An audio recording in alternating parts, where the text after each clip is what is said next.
Então, hoje, nós vamos finalizar o capítulo 16 do Evangelho segundo o Espiritismo, Não se pode servir a Deus e a Mamon.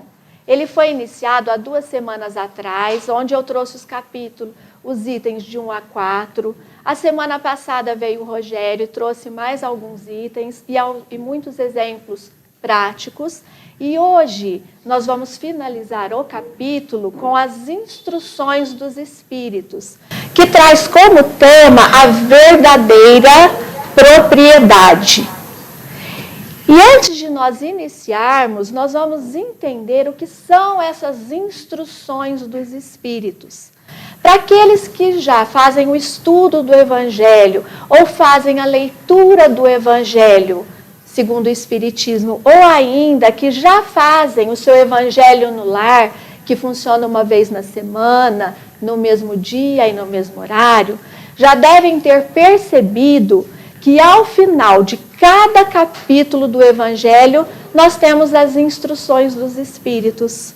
E o que são essas instruções? São orientações, esclarecimentos trazidos por espíritos superiores que já estão desencarnados e que se comunicaram com os médiuns, pela mediunidade desses médiuns, em vários lugares diferentes, em vários países, e trouxeram as mesmas palavras, as mesmas orientações.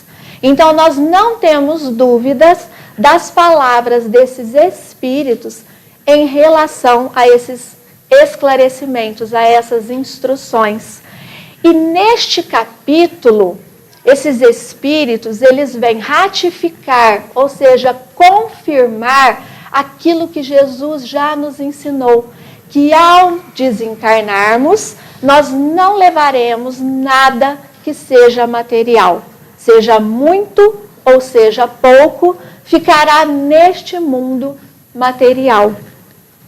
E é importante nós frisarmos que todos nós aqui já sabemos disso, mas nós não paramos para pensar e refletir muito sobre essa constatação. E é aí que está o problema, nessa ânsia de nós queremos ter aqui e agora, ao invés de sermos. E esse ter aqui e agora é que nos faz sermos imediatistas e consumistas. E é esse consumismo que gera as nossas ações materialistas, em buscar sempre ter mais, em nunca estar satisfeito com aquilo que nós temos, essa ânsia de nós querermos mais e que vai nos frustrando a cada momento. E a prova da riqueza, ela é muito grande para o ser humano, assim como também a prova da pobreza. Aquele que é muito pobre, que não tem nem para a sua subsistência, que é miserável, ele tem a prova de se revoltar. Muitas vezes ele vê que o outro tem e ele não tem nem para si nem para sua família. Então ele se revolta.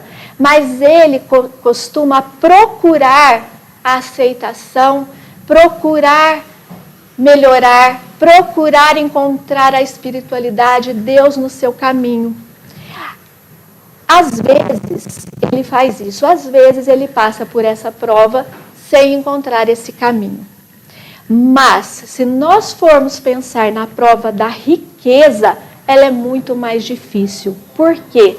Porque ela traz muitas facilidades ao ter tudo que nós queremos. Então, é mais difícil nós procurarmos a ligação espiritual, porque nós vamos ter sempre o nosso conforto para nós, principalmente para a nossa família. Então, nós esquecemos um pouco de buscar a parte espiritual. E eu vou dar aqui 2 exemplos práticos que aconteceu que aconteceu na nossa sociedade, para que nós possamos entender melhor. Eu vou dar um exemplo um pouco extremo, E um exemplo que acontece com mais frequência. Então, há um tempo atrás, acho que todos nós lembramos do caso da Susana Richthofen, que matou seus pais porque queria ficar com todo o dinheiro só para ela.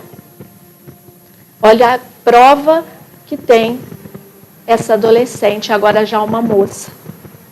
E, ultimamente, essa semana, não sei se vocês viram, nós temos o caso da Larissa Manoela, que é uma atriz que passou no Fantástico da semana passada, vai passar hoje e toda a semana as mídias só falam neste caso, que é uma atriz que está brigando na justiça com seus pais por conta da fortuna que ela fez enquanto atriz. Aqui nós não estamos para julgar quem está certo.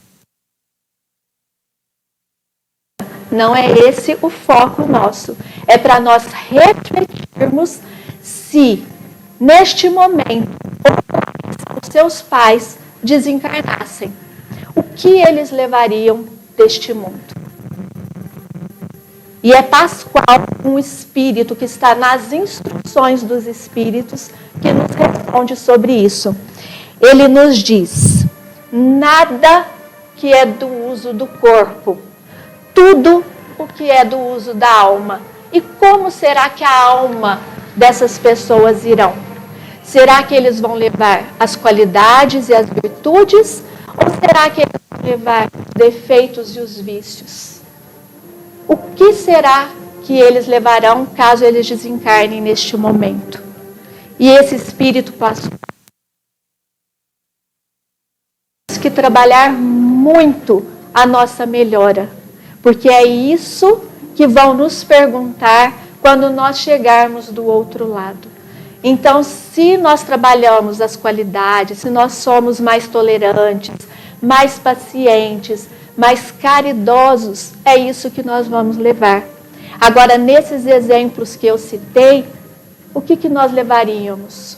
O ódio, o rancor, a mágoa. Então, como nós chegaríamos do outro lado? Toda essa briga ficaria neste mundo. Eles não vão levar nada do que eles estão tentando alcançar. Uma casa que está em desarmonia, pais e mães com mágoa um do outro, um falando com o outro. Então é para nossa reflexão, para que nós possamos pensar quais as qualidades nós temos no momento, caso nós desencarnássemos agora. O que nós, cada um de nós aqui, levaríamos, caso nós desencarnássemos. Então nós temos que refletir se nós temos essas qualidades morais e essas virtudes para levarmos. E se nós não tivermos, nós não estamos aqui no momento, nós ainda temos a oportunidade. E neste capítulo, os espíritos superiores também nos explicam que a verdadeira riqueza é muito mais exigir menos e agradecer mais. A gratidão. Porque se nós formos pensar, hoje nós tivemos a oportunidade de abrir o olho e ainda estarmos neste mundo encarnados. Nós tivemos a oportunidade de ver e de estar com pessoas que nos são afins, que nós gostamos. Enquanto tantas pessoas podem não ter acordado no dia de hoje. Quão é importante o que Deus nos dá. Nós podermos ter a visão maravilhosa, a audição para nós ouvirmos o cantar dos pássaros, o conhecimento para trocar experiência com os outros. É isso que Jesus e os espíritos superiores nos ensinam nesse capítulo, a dar valor a tudo que Deus nos dá de graça. Porque nós somos usufrutuários dos bens materiais. Nós não temos esses bens realmente. Deus nos empresta para que nós possamos passar a nossa evolução espiritual neste mundo. Não é a nossa propriedade real. A propriedade real é aquilo que nós levamos da nossa alma, como diz Pascoal neste capítulo. Vamos pensar um pouco também na nossa atualidade, na pandemia que nós tivemos há pouco tempo. Jesus, ele nunca recriminou que nós temos que buscar o nosso conforto. Ele não disse isso, ele não é contra nós buscarmos o nosso conforto, mas sim utilizar o dinheiro da melhor maneira possível. E não só ficar pensando no dinheiro, mas também no lado espiritual. Então, a pandemia nos mostrou bem isso. Nunca foi tão necessário o uso do dinheiro em prol da humanidade, para as descobertas das vacinas, para o tratamento das pessoas que estavam doentes, para os remédios. Então, a utilização do dinheiro em prol de um bem maior é o que Jesus nos ensina, onde todos foram beneficiados, inclusive nós. E Pascoal também, ele nos ensina, que eu vou ler para vocês para que nós possamos fazer a nossa reflexão, que ao chegarmos do outro lado, nós teremos alguns questionamentos. E ele diz: quando nós chegarmos ao plano espiritual, quando deixarmos a terra, ninguém nos perguntará quanto tínhamos na terra, que posição ocupávamos, éramos príncipe ou operário, mas sim nos perguntarão: que trazes contigo? Não nos avaliarão os bens, nem os títulos, mas a soma das virtudes que possuímos. E ele ainda faz uma explicação sobre esses questionamentos. Ele diz: ora, sob esse aspecto, pode o operário ser mais rico que o príncipe. Em vão, o príncipe alegará que antes de partir da terra, pagou a peso de ouro a sua entrada no outro mundo. Responderão a ele: os lugares aqui não se compram, se conquistam por meio da prática do bem. Com a moeda terrestre, has podido comprar campos, casas, palácios. Aqui tudo se paga com as qualidades da alma. És rico dessas qualidades? Se sim, és bem-vindo. E vai para um dos lugares de primeira categoria, onde te esperam todas as venturas. És pobre delas? Vai para os últimos lugares, onde será tratado de acordo com os seus haveres. O que isso nos mostra? Que tem pessoas que são extremamente pobres financeiramente, mas são verdadeiramente ricas espiritualmente, porque trazem em seu coração a tolerância, a compreensão, o amor ao próximo, vivem em harmonia, são empáticas com as outras pessoas. E nós temos também o contrário. Nós temos pessoas que são ricas materialmente, muito ricas, e que são verdadeiramente pobres espiritualmente, porque trazem no coração o orgulho, a inveja, a arrogância e não se dão bem com as outras pessoas, porque se acham melhores que elas. É isso que Pascoal nos diz com essa passagem entre o operário e o príncipe. E ele também nos ensina que, se nós conseguirmos enxergar essas riquezas da vida que Deus nos dá, nós conseguiremos ser mais felizes, porque é isso que vai depender a nossa felicidade futura ou a nossa tristeza e desespero. O desespero não porque nós não teremos outra oportunidade, teremos sim, mas porque nós vamos ter que repetir o ano, como na escola. Nós teremos que retornar e passar por tudo de novo, naqueles dois casos, um extremo e o outro que acontece muito, que nós comentamos. Então, eles terão que voltar como numa escola e repetir o mesmo ano ou a mesma série. Então, é isso que nós temos que pensar, refletir, porque nós ainda estamos aqui, ainda temos a oportunidade, a chance de nos modificarmos. E tem um outro espírito protetor que também ele fala nas instruções dos espíritos sobre aqueles que juntam tesouros, que juntam o dinheiro para deixar para seus filhos, para os seus descendentes. E ele diz: aquele que se justifica por juntar tesouros, por ganhar dinheiro a qualquer custo, para deixar aos seus descendentes esses bens, a herança, se não estiver nas provas de vida desse descendente, dessa pessoa que vai receber essa herança, isso não vai acontecer, podendo essa pessoa perder tudo a qualquer momento. E o que isso nos ensina? Que se estiver na nossa prova de sermos ricos, nós vamos ser. Se estiver na nossa prova de nós passarmos dificuldades, isso vai acontecer. Não que nós não possamos procurar a melhora, porque se nós vamos nos melhorando, Deus nos dá a oportunidade sim de crescermos. Por quê? Porque Ele percebe o nosso esforço, a nossa melhora. Tem até uma passagem que eles falam que um homem ele tinha que perder a mão durante a sua passagem aqui na Terra. Mas como ele procurou a sua melhora, como ele era bondoso, caridoso e tentava sempre melhorar, ele perdeu somente um dedo. Então é isso. Deus nos dá sim a oportunidade de crescermos, de nos melhorarmos e de adquirirmos o nosso conforto. Ele não é contra isso. Mas que nós possamos ter as virtudes espirituais junto conosco.